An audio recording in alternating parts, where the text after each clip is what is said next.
What's going on, everyone?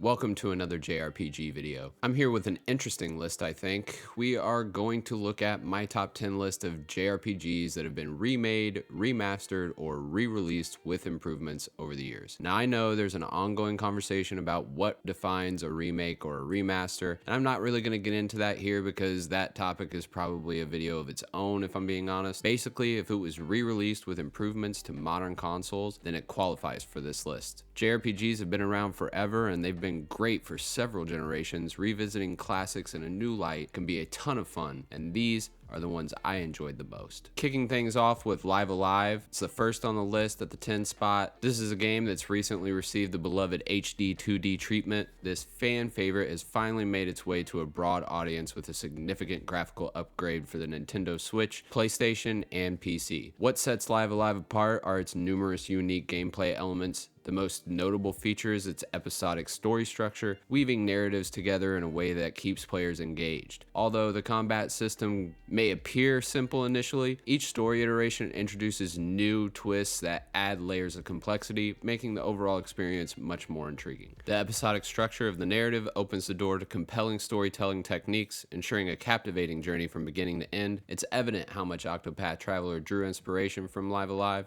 and personally, I thoroughly enjoyed my time with this. Next up, we've got Tales of Vesperia Definitive Edition. Tales is a great series, and Vesperia always stood out as one I wanted to play, and when it was remastered for the Switch back in 2019, I knew it was a great time to give it a go. Man, am I glad I did. Look, Vesperia is not my favorite Tales game of all time, but the release time and my itch for a JRPG was infinitely scratched by Tales of Vesperia. Visually, the game is stunning and retains the classic JRPG elements that define the Tales series. However, what truly captivated me were the story and the characters. Vesperia excels in delivering exceptional writing, engaging dialogue, profound character development, and an art style that is truly impressive. All the familiar Tales series mechanics are present in terms of gameplay, from the dynamic combat system to storytelling through skits and the intuitive menus and inventory system. This experience is particularly special for me because I sought out a Tales game that felt authentically Tales, and Vesperia not only met those expectations, but delivered a game that managed to surprise me in a multitude of unexpected ways.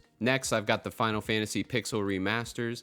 The timeless Final Fantasy games stand as cherished artifacts in the history of JRPGs. The Pixel Remasters brilliantly preserve the essence of these classics, offering a visually stunning experience without compromising their inherent greatness. The revamped art is breathtaking, and the new soundtracks are nothing short of perfection. What sets the Pixel Remasters apart is the significant level of customization they introduce to the game experience. Whether you choose to immerse yourself in the original intended gameplay or opt for a more breezy approach to enjoy the captivating stories and characters, the control these remasters provide is a key element of their excellence. One disappointment, however, is the lack of additional content from previous editions of the releases over the years, some of which was really highly praised, so it's unfortunate not to see it here. But don't let that dissuade you from giving these games a go. Final Fantasy 4 and 6 are my favorite in this collection and are absolutely essential for any fan of the genre. Next up, I've got Trails to Azure, and what would any JRPG list be without a Trails game on it? I'm in the middle of my ongoing Trails journey. This series is wonderful, and I'm loving the re-releases of Trails from Zero and Trails to Azure. Both are great, but Trails to Azure is just so much fun and rivaling my current favorite game in the series so far, which is FC for the top spot. These are neck and neck, and the story and characters just keep getting better and better. Azure, in my opinion, is one of the best paced games in the series. The arc here has some of the best characters, music, and setting. I've still yet to hit the Cold Steel games, but after this one, I can't stop thinking about what's next. This game looks stunning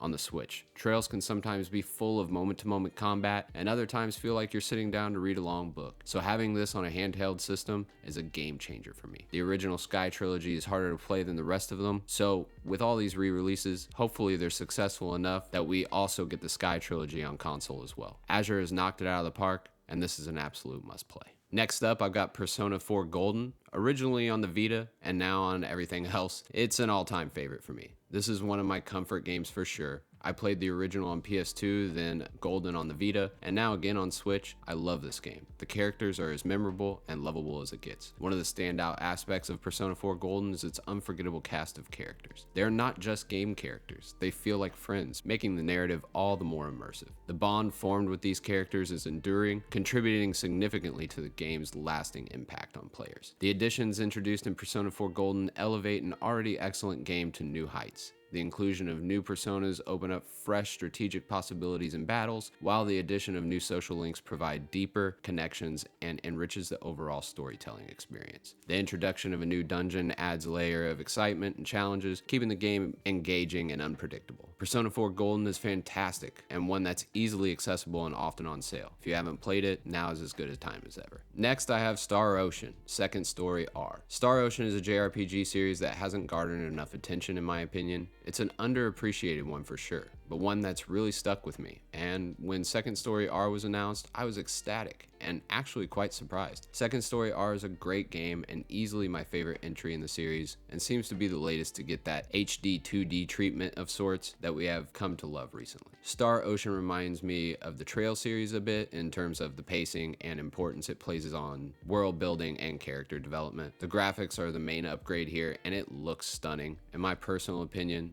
the combat didn't need a huge overhaul as its action-based system was ahead of its time, so it's held up quite well over the years. The devs added a few new features to make things feel more engaging. The particle effects and animations are great to look at, and I honestly think any JRPG fan would have a ton of fun with this new release. I'm sure there are plenty of fans that haven't dived into the Star Ocean series yet, and if this gives more of them an opportunity to play what I think is a really amazing game, then I'm super happy that this release happened. Next up, I've got Trials of Mana. The original Trials of Mana is one of the most beautiful games of the 16-bit era, and it holds up incredibly well to this day. The Trials of Mana remake really is quite the overhaul, moving things into the 3D space, upgrading the art style and visual direction, and combat to a new but loyal recreation of the classic. The boss fights are a ton of fun and probably one of my favorite things about this remake, but what made me feel overly excited about Trials of Mana was its ability to make the game feel like the original, but look like a brand new modern JRPG release. It's actually quite rare to have such a beloved classic captured in a new light like this. This game is truly spectacular, and one I find myself revisiting from time to time. Now we're making it to the top 3, and next I have Nier Replicant. Nier Replicant is an exceptional game.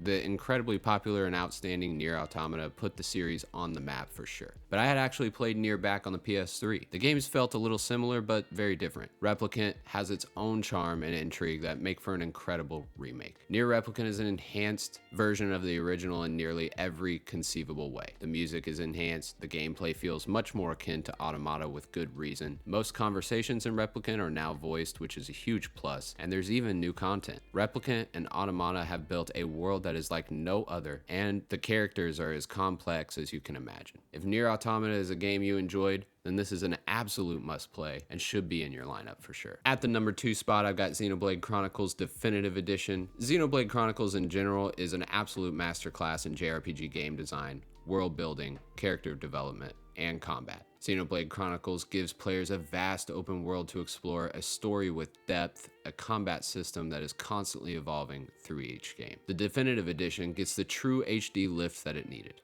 I played the 3DS version and it was incredibly rough, but this game stands out on Switch. The Definitive Edition adds a ton of new things to the game outside of just a visual upgrade. There are refinements to the battle system, clearer map markers and guidelines to objectives, a fashion gear system, and new content in Future Connected. This altogether makes for one of the best remasters/remakes out there, and 100% it's the absolute best way to play one of the best JRPGs ever made. Now at the number 1 spot, we've got Final Fantasy VII Remake. I spoke about this game before, and as far as remakes are concerned, it doesn't get much better than this. Rebuilding one of my all-time favorite games from the ground up, and not only bringing it in the modern era, but recreating scenes from the past games and staying loyal to the story elements and personality of the characters, which I'm sure was a real challenge that the devs managed to deliver in ways I never would have thought possible. The new battle system is a ton of fun. Each character provides a different and unique gameplay experience, but most of all, the story and graphical fidelity